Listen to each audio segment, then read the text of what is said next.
86 it begins. You're in single A.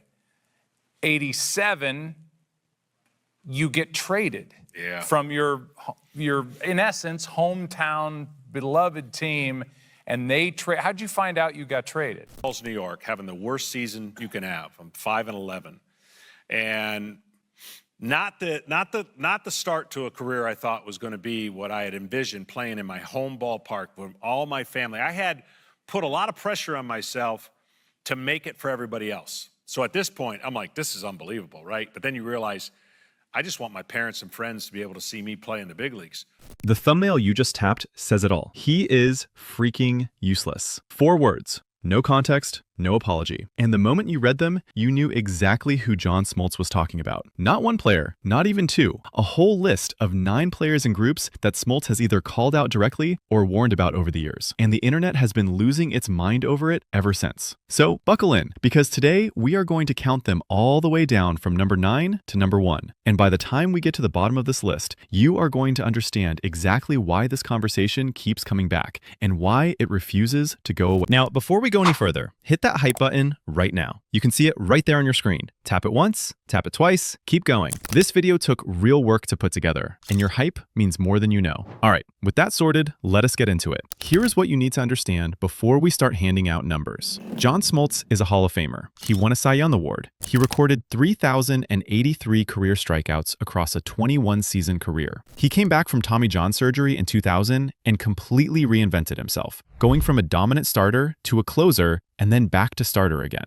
That does not happen by accident. It takes an uncommon understanding of how to survive in a sport that will grind you to dust if you let it. Smoltz did not just pitch his way through multiple eras and come out the other side. He lived through all of it, adapted to every challenge it threw at him, and emerged with both a Hall of Fame plaque and a very loud opinion about where the game went wrong. He is not a broadcaster who played a little ball and now talks about it from a comfortable desk. He is someone who stood on the mound in World Series games, who felt what elite competition does to a body across 2 decades, and who rebuilt himself completely from scratch when his arm gave out at what should have been the peak of his career. When Smoltz talks about pitching longevity, he is not speaking from the abstract. He is speaking from the very specific and personal place of someone who nearly had it all taken away and clawed his way back. That history is why people listen. That history is why his words carry weight, even when the tone of those words makes fans uncomfortable or angry. But here is the honest reality about what has happened to that voice over the last several years. The tone shifted. The analysis that once felt like grounded wisdom from a survivor started sounding darker and heavier than the situations it was responding to.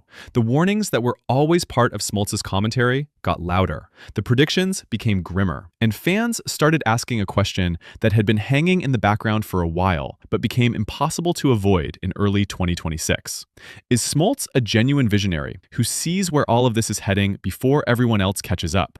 Or is he someone whose brilliance as a player is now being expressed as frustration with a modern game that refuses to validate everything he believes? That is the real tension buried inside every single entry on this list. It is also worth sitting with the fact that every single player mentioned in this countdown is someone Smoltz either admired, competed against with genuine respect, or considered among the best the sport has produced. This list is not built on personal grudges or petty rivalries. It is built on the observations of someone who believes, with real conviction, that the game he spent his life in is heading somewhere it does not need to go. Whether you agree with his conclusions or not, that starting point deserves to be acknowledged before the argument is dismissed.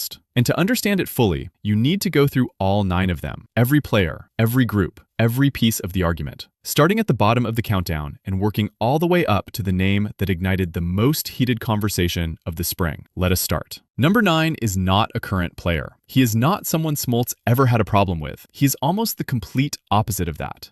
Number 9 is Jack Morris, the old-school workhorse starter from an era that has completely ceased to exist in professional baseball. And Smoltz brings his name up like a ghost story he cannot stop telling because he genuinely believes the people who need to hear it most are not listening. The moment that defines this entire entry is the 1991 World Series Game 7. Jack Morris walked onto the mound for the Minnesota Twins and threw 10 shutout innings. 10 complete innings in a winner-take-all game, refusing to come out when the question was raised, going back to the mound every single inning, and keeping the Atlanta Braves scoreless until they finally broke in the bottom of the 10th and Minnesota took the championship. Smoltz was on the other side of that duel, pitching his own outstanding game, watching the whole thing unfold from the wrong end of the result. And the memory has never fully left him. Smoltz calls that kind of performance basically illegal in modern baseball management. Not technically against any written rule, not officially prohibited by any collective bargaining language, but completely impossible in practice. Because no manager in the current environment would allow a starter to remain on the mound for 10 innings in a high-stakes playoff game without the analytics staff, the pitching coach, and multiple people with performance data all having a direct and urgent opinion about it. The pitch count conversation would have happened by the 6th inning. The bullpen arm would be warming before the 7th. The starter would be pulled after 7 quality innings, applauded warmly on his way to the dugout, and replaced before the most difficult part of the test ever arrived. What Smoltz objects to is not the logic of managing pitchers carefully. It is what the pitcher never gets to find out about himself when that management never allows for a genuine test. He believes that being allowed to fight through real difficulty, to stay in a meaningful game when your body and your mind are both telling you it is time to stop, to reach into reserves you did not know existed and find something on the other side of that struggle, is what builds the mental architecture a truly great career requires. That foundation cannot be manufactured. It cannot be simulated in any controlled setting. It only develops in the middle of a real, high-stakes game when someone trusts you enough to leave you out there and let you discover who you are under pressure. By systematically removing that experience from every starter before they ever get the chance to face it, teams are building arms that can perform brilliantly for 5 or 6 innings and then have nothing left in the tank. Not because the physical capability disappears, but because the mental wiring was never stressed deeply enough to learn what it could hold. Jack Morris sits at number 9 because Smoltz holds him up as the lost gold standard. The ceiling the game quietly decided was no longer worth trying to reach. That decision is where the frustration begins. There is another dimension to the Morris argument that Smoltz returns to frequently. It is not just about the innings or the effort. It is about what the game learned by watching Morris do what he did in Game 7 and survive it. That night proved something about the capacity of a trained, prepared, experienced professional to endure far more than the standard pitch count model suggests is safe or reasonable. When teams never allow their starters to approach that kind of test, they also never accumulate the data that would show how much a prepared arm can actually handle. The entire framework is built on the assumption that less is always safer. And Smoltz argues that assumption has never been fully tested against the alternative. The industry chose protection over discovery, and in doing so, it may have been protecting arms from stresses they were more capable of handling than anyone realized. Number 8 is not one individual, it is a group. The core of the 1990s New York Yankees dynasty, with Derek Jeter and Bernie Williams as the names Smoltz returns to most consistently. And before any simple narrative about personal animosity takes hold, this one is more layered than it appears on the surface. The Atlanta Braves of the 1990s were one of the most statistically dominant teams in baseball history. 14 consecutive division titles, 3 Hall of Fame pitchers working in the same rotation simultaneously. Greg Maddux, Tom Glavine, and Smoltz. One of the most formidable combinations the game had ever assembled on a single pitching staff. By every available measurement, that team should have won multiple championships over that decade. They won 1 ring. The 1996 and 1999 World Series losses sit at the direct center of Smoltz's competitive frustration with that Yankees group. Both times, New York beat Atlanta. Both times, the difference came not from physically dominant individual performance, but from a team-wide approach built on situational discipline, collective preparation, and a consistent ability to deliver under the specific pressure of the biggest moments. Jeter and Williams were the faces of that approach. They were not the most statistically imposing players at their positions across the entire sport. They were the most ready when the moment required everything. Smoltz praises that philosophy sincerely and without reservation. He holds up situational hitting and team-first mentality as qualities the modern game has moved steadily away from. He champions what those Yankees teams represented as proof that baseball intelligence and preparation can outperform superior individual talent when the context demands it. That praise is genuine, but it exists alongside the real and enduring pain of 2 specific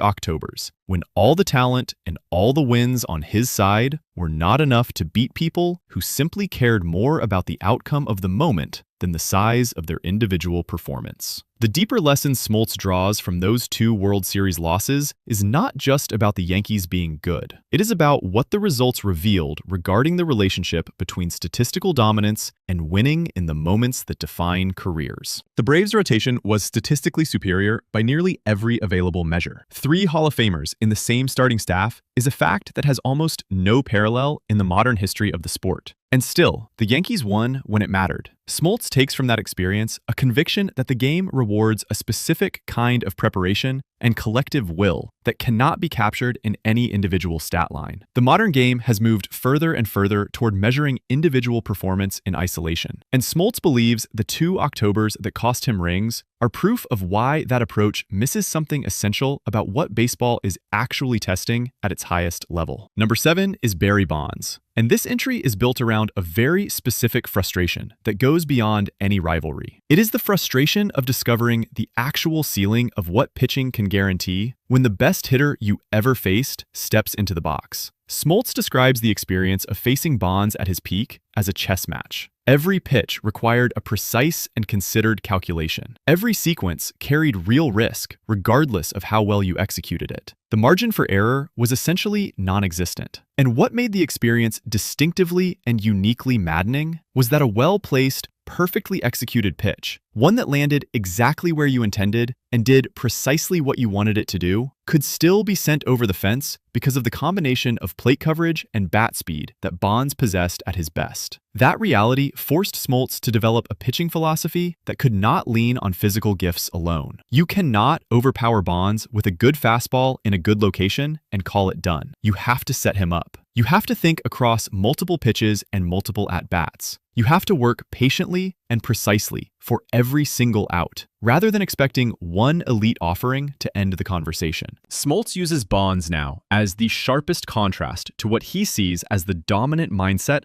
among modern, high-velocity starters. He argues they are too reliant on stuff in situations where stuff is simply the wrong answer. When Smoltz faced Bonds, the chess match was not a philosophical preference. It was the only path. The mental discipline that surviving those matchups demanded year after year is exactly what he believes the modern generation of power pitchers has never been genuinely required to develop. Number 6 is Lenny Dykstra. And this one is personal in the most purely competitive sense Smoltz knows how to express. He has said directly that Dykstra was a hitter he hated seeing step into the batter's box. Not because the numbers against him were the most damaging of his career, but because Dykstra brought a specific and relentless grinding quality to every single at-bat that made facing him feel like a toll was being collected even when the result went the pitcher's way. During the fierce National League East battles between the Braves and the Phillies in the 1990s, Dykstra made every appearance feel like sustained warfare stretched across 9 innings. He worked counts to their absolute limit. He fouled off pitches that should have retired him 2 pitches earlier. He turned straightforward at-bats into exhausting 10-pitch confrontations and forced pitchers to keep reaching into the bag long after the ideal moment to move on had already passed. The cumulative weight of that approach built up across a full season in ways that are hard to measure but impossible to deny. Every time Dykstra stood in, you knew before the first pitch was thrown that this was going to take time and it was going to cost you something. He inflated pitch counts, fractured rhythm, and planted a fatigue that showed up in the 5th and 6th innings when the stuff started flattening and the damage could not be traced back cleanly to any single at-bat. Smoltz now contrasts Dykstra directly with the modern hitter. He acknowledges that the launch angle era produces more home runs, and he is not dismissing the value of power. But he argues that many of today's hitters are considerably easier to manage across a full game because they have accepted strikeouts as a reasonable consequence of the power approach they have committed to.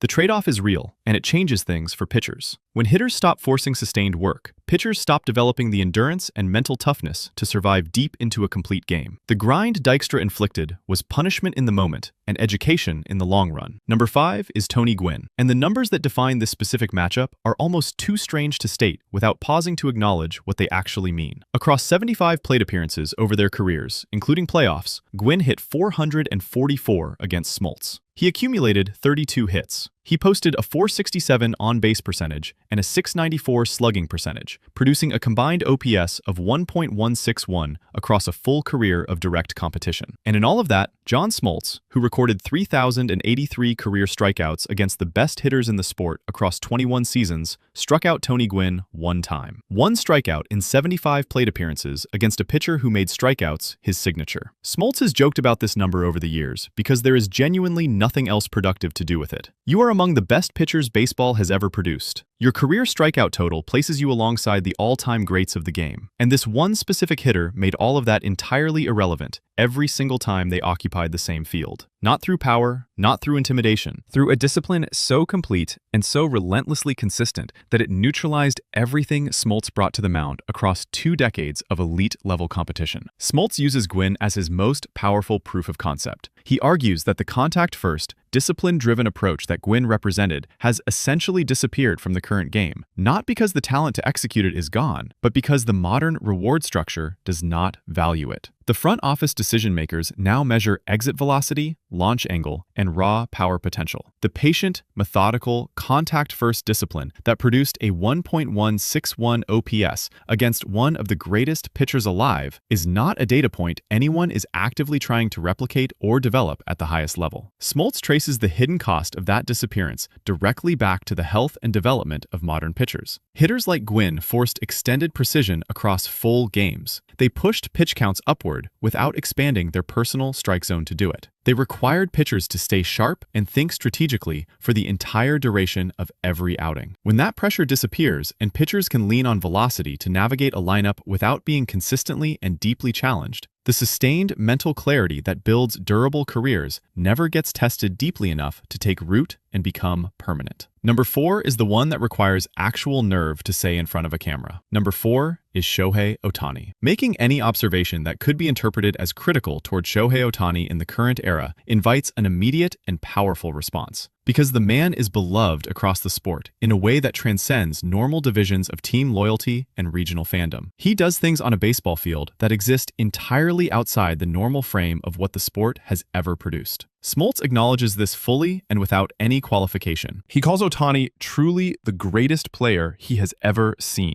Not the greatest of the current moment, not the greatest at a particular position or skill, the greatest player. Those are the words he uses, and that is the foundation on which everything else he says about Ohtani rests. Because after that acknowledgement comes the part that landed him in the conversation he clearly expected to be in. Smoltz maintains that Ohtani's current path as a dual-threat player, pushing both disciplines to their maximum simultaneously, is an impossibility for long-term physical health. Following Ohtani's second Tommy John surgery, Smoltz delivered his advice directly and specifically. Stop pursuing 100 miles per hour fastballs and 94 mile per hour sliders as the primary tools on the pitching mound. Learn instead to navigate games at 96 to 97 miles per hour, using the extraordinary athleticism and natural feel for the ball that already exist at the highest level, to dominate through craft and precision, rather than through the raw, maximum output that keeps returning the arm to the surgical table. He laid out 3 paths.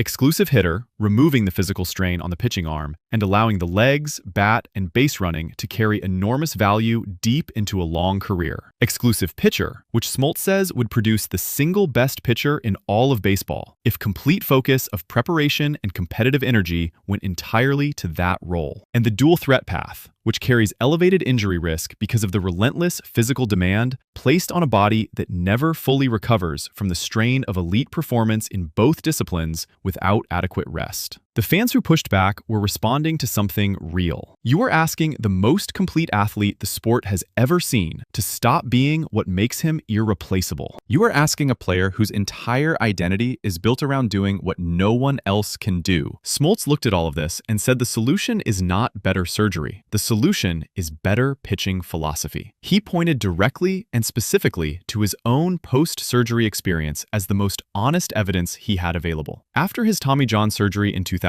Smoltz did not simply recover and return to doing exactly what he had been doing before the arm gave out. He adapted everything about his role, shifting from starter to closer, finding a way to remain elite while protecting himself from the full season workload that had contributed to the breakdown. He rebuilt his approach around what his body could sustainably produce, rather than chasing the version of himself that had required the operating room in the first place. That willingness to adapt is the lesson he wants players like Strider to take from their own recovery processes. Not the courage to come back throwing exactly as hard as before. The wisdom to come back as a thoughtfully different version. The surgery repairs the physical damage. It does not change the culture that produced it. Until that culture changes at a structural level, the next generation of Striders will keep cycling through the same procedures for the same underlying reasons. Number 2 is Jacob deGrom, and this entry genuinely hurts for anyone who loves what baseball can look like when everything about the position comes together in one place at one time. Smoltz has been completely honest about the fact that deGrom's raw ability was something that left him genuinely stunned. The pitch action, the velocity, the deception, the ability to make elite hitters look completely out of their depth in ways that rarely happen even at the highest level of the sport. It was a category of pitching performance that Smoltz, with everything he witnessed and everything he personally produced across a Hall of Fame career, admitted was extraordinary to watch. deGrom, at his absolute best, was the kind of pitcher who made you wonder whether you were witnessing the actual ceiling of the position and whether anyone would reach it again. But Smoltz places deGrom at the center of his argument about what happens when high-effort mechanics meet the biological reality of the arm across a long career. He argues that deGrom represents a generation of pitchers who mastered what he describes as the abstraction of greatness, while failing to develop the craft of durability alongside it. They learned how to be breathtaking in concentrated moments. They did not fully learn how to accumulate years and innings and presence that define what a complete career actually means when the final accounting is done. That difference matters enormously to Smoltz. Being elite when healthy is one kind of standard. Showing up every 5 days across many consecutive seasons, building the depth of a career that gets measured in its totality rather than in its peak moments, that availability and reliability is itself a form of excellence. deGrom never fully demonstrated that second standard. The injuries kept arriving every time he appeared ready to take over the sport completely. Smoltz places the responsibility not on deGrom personally, but on the system that shaped him and the reward structure that celebrated maximum output without accounting for what that output was costing the arm generating it. deGrom is the most gifted and the most painful name on this list. Smoltz keeps returning to his story because it is the most honest evidence available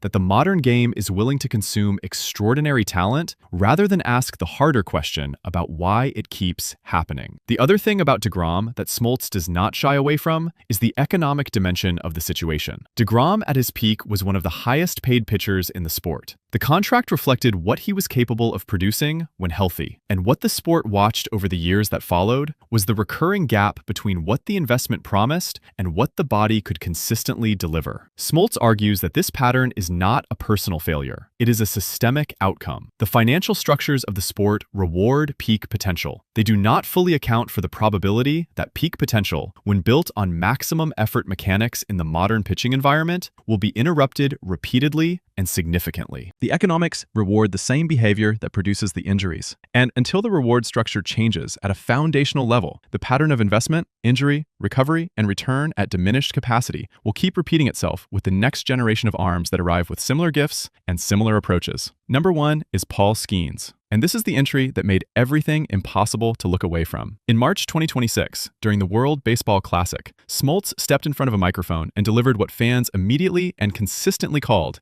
a gloomy picture for the Pittsburgh Pirates' young ace. Skenes had just come off one of the most celebrated debut seasons for a starting pitcher in recent memory. He won the National League Cy Young Award. He was named the All-Star Game starter. His velocity, his arsenal, and his command were generating comparisons to the greatest pitching prospects in the history of the sport, and the performance was backing all of those comparisons up with real results. Then Smoltz said he hopes Skenes can defeat the odds. Those 6 words arrived harder than almost anything else he had said publicly in years, because the message inside them is not buried. When you say you hope someone defeats the odds, you are simultaneously saying that the odds are against them. The most likely outcome, based on the available patterns and historical evidence, is something that needs to be beaten, not something that will simply unfold without resistance. Smoltz laid out the specifics. The The stress load of consistently pitching at 101 to 103 miles per hour is not a normal physical condition. It is not something that can be managed into sustainability through better recovery work or smarter scheduling. The arm was not built to operate at that level of output on a routine basis across a long major league career. And no amount of preparation changes the underlying biological reality of what that kind of sustained effort demands from the structure it is being asked to produce. He then added a layer that drew specific and pointed criticism. He suggested that Skenes might never get the opportunity to pitch in a truly high-stakes championship environment unless he left Pittsburgh. That addition was met with an immediate and warranted response. There is a real and meaningful difference between analyzing a player's physical approach to his craft and delivering a verdict on whether the franchise surrounding him is worthy of what his talent deserves. The first is legitimate baseball analysis grounded in observable patterns. The second is a different kind of statement entirely, and the reaction reflected that distinction clearly. The underlying foundation of what Smoltz said was not invented, but there is a version of that conversation that amounts to standing in front of a 20-something who just won the Cy Young in his first full season and methodically walking him through the statistical case for why the best parts of his career are probably going to end in a surgical facility. That version is hard to justify, no matter how accurate the concern driving it actually is. Skenes sits at number 1 because he is the freshest and most immediate expression of everything Smoltz has been building toward for years. The most recent application of the gloomy picture to a player who has done nothing except be exceptional. And the March 2026 comments launched a version of the conversation that the baseball world has not come close to finishing. And there is one more thing worth saying about Skenes specifically. The reaction to Smoltz's March 2026 comments revealed something important about how the baseball world processes criticism of its brightest stars. The velocity debate is not new. The injury concern is not new. Smoltz has made versions of this same argument about multiple young pitchers across multiple seasons. But the intensity of the pushback when Skenes became the subject showed how much emotional investment fans carry into conversations about players who represent the future of something they love deeply. Skenes is not just a talented pitcher to many people watching. He is a promise. He is a signal that the game still has the capacity to produce someone truly special. And when Smoltz stands up and suggests that the promise may be fragile, the response is not purely analytical. It is protective. Now here's where everything lands. After working through all 9 entries on this list, the actual shape of Smoltz's argument becomes much clearer. He is almost never calling for literal retirement or the specific physical reality of the pitcher being managed. Quit the reward system that pays teams and players for raw velocity and spin rate without building any serious accounting for the human arm those numbers are being generated from. Quit giving development authority to people in front offices who understand data systems deeply and understand pitcher biology barely at all. The problem is that the delivery of this message consistently lands louder than the message itself. When Smoltz raises concerns about Skenes, the tone registers as doom before the logic registers as legitimate. When he discusses deGrom, it sounds like scolding rather than grieving. When he holds up Jack Morris, it reads as nostalgia for a style the sport deliberately moved away from, rather than a serious structural argument about what permanently disappears when that standard is abandoned. Leo Mazzone, one of the greatest pitching coaches the game has ever produced and a longtime collaborator of Smoltz, has consistently supported the core of the argument. He has described the modern grunt and heave pitching culture as a deeply misguided approach, pointing to violent deliveries and mechanics built entirely around maximum effort that cannot be reliably repeated. Baseball has reinvented itself before, on questions much larger than this one. The craft of pitching is not gone from the game. The players who can navigate a start at 96 to 97 with intelligence and precision and genuine feel still exist in the current generation. The history Smoltz points to contains the template he is trying to restore. The sport simply needs to collectively decide that template is worth valuing again before the next wave of extraordinary arms burns through its best years on the operating table. The 9 names on this list span decades, historical rivals who shaped the way Smoltz understands what true elite competition demands, and modern talents he believes are being consumed by a culture that extracts output without protecting longevity. Together, they make a single consistent argument. Talent without durability is a tragedy. The modern game has already produced enough of those to know the cost. So the next time you watch Paul Skenes light up the gun at 103 miles per hour, enjoy every second of what you are watching, but carry the same quiet hope that Smoltz carries. that the arm behind that fastball is being protected by people who understand the real difference between maximizing a player and simply using one up until nothing is left. Baseball is a long game. The players who last are almost always the ones who understood that early and adjusted accordingly. The other thing worth noting is that Smoltz is not alone in this argument, even if he is the loudest voice making it from a Hall of Fame platform. The medical literature around pitching mechanics and injury rates supports significant portions of what he is saying. The physiological case for why maximum effort deliveries on every pitch produce inconsistent mechanics, and inconsistent mechanics produce injuries, is not controversial among sports medicine professionals. The controversy is almost entirely about tone, timing, and whether a Hall of Famer criticizing active players from a broadcast desk is the right vehicle for a genuine reform message. That is a fair debate. But separating the messenger from the message is necessary if the sport is ever going to seriously engage with the question Smoltz keeps asking. And the question itself, is what the modern game is doing to pitching arms sustainable, deserves a more direct answer than the sport has been willing to give it. That is what all 9 names are pointing toward. That is what the broken record keeps saying. Drop a comment below and tell us where you stand. Is Smoltz a visionary, sounding an alarm before everyone else catches up? Or is he a Hall of Famer who cannot accept that the game moved forward without him? Like the video if this gave you something real to think about. Subscribe for more breakdowns like this one, and hit that hype button one final time before you go. We see every single tap, and it genuinely helps push this video further than you think it does.